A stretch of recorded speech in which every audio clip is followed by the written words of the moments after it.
আমাদের কর্মসূচিতে কিছু কথা বলার জন্য আহ্বান জানাচ্ছি বৈষম্য বিরোধী ছাত্র আন্দোলন কুষ্টিয়া জেলা শাখার অন্যতম সমন্বয়ক সাজ্জাদ সাব্বিরকে। এই উপস্থিতি বিপ্লব নিয়ে আসার জন্য আমরা আমাদের জীবনকে বাজি রেখে রাজপথে অবিরাম লড়াই করেছি। আমাদের অসংখ্য ভাইদের আমরা হারিয়েছি তাদের রক্তের বিনিময়ে।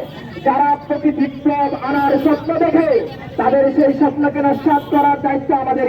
আমরা রাজপথ ছেড়ে যাচ্ছি না। সকলকেই বৈষম্য বিরোধী ছাত্র আন্দোলনের আমাদের এই আন্দোলনে একমাত্র নারী সমন্বয়ক যার এবং সালাম। আপনারা জানেন যে আমরা ছাত্রদের নেতৃত্বে একটা বিশাল পরিবর্তন এনেছি।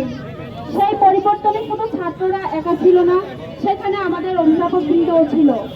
আমরা বলতে চাই এই পরিবর্তন আমরা যাতে ধরে রাখতে পারি, সেই প্রত্যয় সবার মাঝে যাতে থাকে, সবার প্রতি সেই আহ্বান আমাদের থাকবে।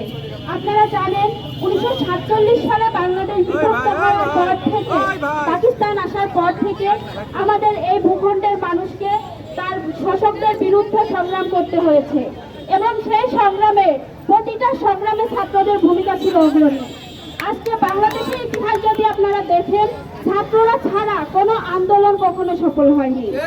সেই জায়গা থেকে আমরা বলতে চাই আজকে যারা আমরা ছাত্র আছি তাদের যে দায়িত্ব, সেই দায়িত্বটা যাতে কখনো ভুলে না যায়।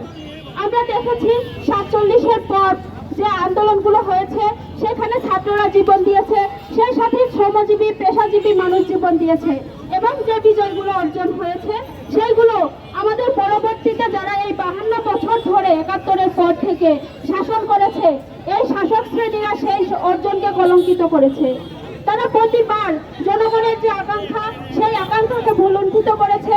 জনগণ যে আকাঙ্ক্ষায় মুক্তিযুদ্ধ করেছে 1971 সালে, সেই আকাঙ্ক্ষার মধ্যে ছিল জাতীয়তাবাদ, সমাজতন্ত্র, গণতন্ত্র এবং ধর্মনিরপেক্ষতা। আপনারা যদি আজকের বাংলাদেশকে দেখেন তাহলে কোথায় গণতন্ত্র ছিল, কোথায় ধর্মনিরপেক্ষতা ছিল? আজকে এক ধর্মের মানুষ সংখ্যালঘু, আরেক ধর্মের মানুষ সংখ্যাগুরু। একজন সংখ্যালঘু ধর্ম সম্পন্ন ব্যক্তি গিয়ে একজন সংখ্যালঘুর উপরে হামলা করে কোন স্পর্ধায়? আমরা বলতে চাই আজকে বাংলাদেশে আমাদের এক ধর্মের মানুষের রাষ্ট্র নয়, এই বাংলাদেশে